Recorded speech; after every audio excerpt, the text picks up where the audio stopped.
Salut les kikis. Donc moi pendant que le nain travaille, j'ai le temps de frimer en vidéo. Hein.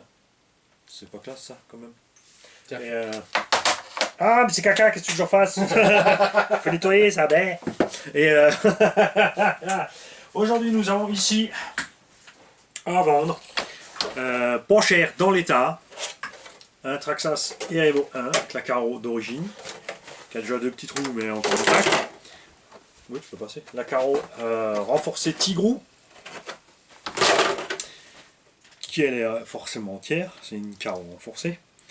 L'engin est sale, mais il n'y a rien à prévoir sur les diffs, tout ça, ça avait été fait. Et il a été sali au moment de l'essai, justement après l'intervention sur les diffs.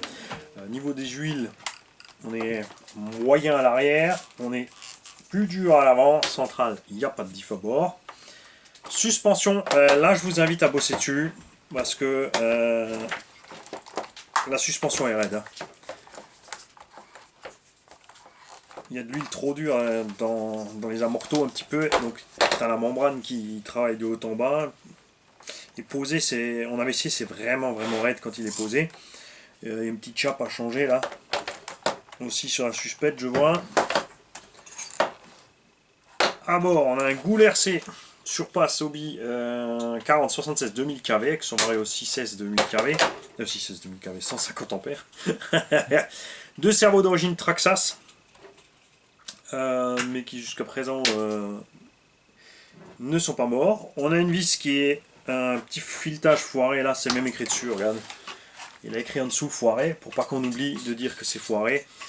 Quand c'est comme ça, c'est pas grave, tu peux mettre un petit coup de glu et tu remets ta vis. Enfin, tu mets ça sur le filet, tu mets la vis, tu un ressort et tu remets.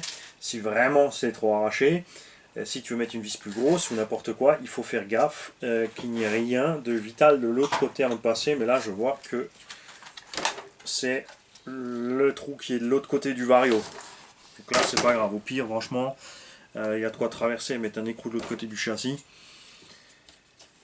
Il y a un pare-choc arrière de Traxxas Slayer dessus. Il y a avec un chargeur Graupner 8 ampères. Donc batterie se branche là, prise d'équilibrage là. Le cordon d'allume 12 volts avait été coupé par l'ancien propriétaire, donc là il est isolé, tout fonctionne. Il y a ensuite, ça c'est des mousses à moi que je vous mets avec pour une raison très simple, vous allez voir, ça arrive. C'est qu'il y a 4 gros Louise qui ont plus de mousse du tout. Donc là, il faudra passer tout ça au décapeur ou au four, comme tu veux, pour le décoller de là. Et du coup, tu pourras remettre des mousses à bord. On a deux Proline Trencher tout neufs, série 40, que j'avais reçu d'un abonné. Je les mets avec parce que il y a encore deux autres Trenchers, sauf qu'ils avaient été collés sur des jantes HPI Flatline. Donc soit tu décolles de là et tu te trouves encore deux, ça c'était les Split 6, non, 1, 2, 3, 4, 5, c'était pas les Split 6. Split 6 c'était les autres avec les rayons. Je sais plus le nom de la jante chez Proline. Sans déport, ou parce qu'elles sont avec aussi, tu décolles les deux autres là, et tu décolles les 4 en fait là, et tu te recolles les deux autres là-dessus. Donc il y a un peu de boulot, mais... Là, la radio aussi, bouge pas. Comme dit, la vis foirée, franchement ça dérange pas, tu peux rouler sans, sinon tu en mets une. Faut que tu fasses quelque chose pour les pneus, éventuellement. Après t'es pas obligé, si tu mets ceux-là derrière, tu auras du dépôt à l'arrière et les plats devant, puisque le diamètre final est le même. Ou si tu as d'autres pneus ou n'importe. Si j'ai une petite chape qui traîne, je vais mettre la chape avec. Et tu branches tes dipots et tu roules pour un petit budget, sans exagérer. C'est un Erevo 1 qui n'a pas de diff centrale. Restez en 4S. Allez-y cool en 4S. Si vous roulez en 6, mettez un petit étagement, forcez pas. Et tout ira bien. 270 € livré avec Mondial Relais. Tout ensemble, comme dit, je répète, c'est dans l'état avec le boulot. Après, si tu achètes ce genre de machine pour la démonter et la refaire à neuf, tu l'achètes pas.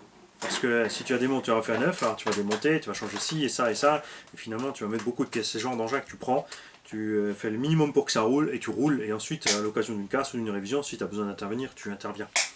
Moi aussi ça m'arrive d'acheter des machines comme ça pas chères, parce que c'est juste, voilà, ça te fait pas mal de rouler avec ça sans réfléchir.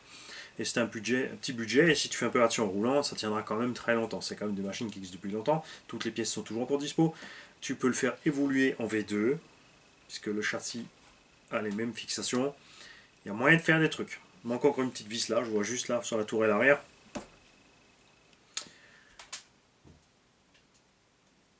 Puis ma foi, ça y est. On a les cardans arrière aussi, option Traxxas en acier.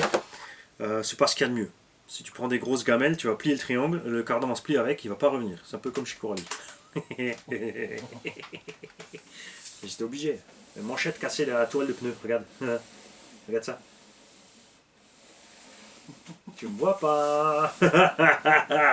Donc vous me contactez par mail à rcgarage68@gmail.com si vous êtes intéressé. C'est pas une base de négociation, c'est 270 € livré, point barre. Tu as tout ce qu'il y a sur la table. Comme dit, moi perso, je prends ça, je mets les quelques vis qui manquent, je me bricole des roues, ou je prends 4 roues chinoises pas chères, 40 balles les 4. Et Banzai, c'est parti en 4S. Ciao les gars.